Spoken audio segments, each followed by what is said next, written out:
আসসালামু আলাইকুম দর্শক। আজ আমি মূলত এই ভিডিওটা চালু করেছি আপনাদের কিছু কথা তুলে ধরার জন্য।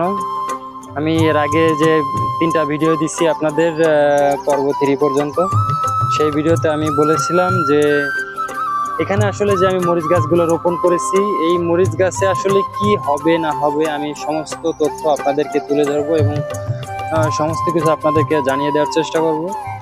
তো আজ এই গাছ রোপণ করা হয়েছে, টোটালে 4 দিন হয়েছে, সম্পূর্ণ চারা রোপণ করা হয়েছে। তো এই 4 দিন পরে আমি কিছু জিনিস আসলে এখন ফেস করতেছি। সেই জিনিসটা হচ্ছে, প্রথম হচ্ছে আমার যে চারাগুলো আমি রোপণ করছি, এই চারাগুলো আসলে ম্যাক্সিমাম চারাই মারা গেছে।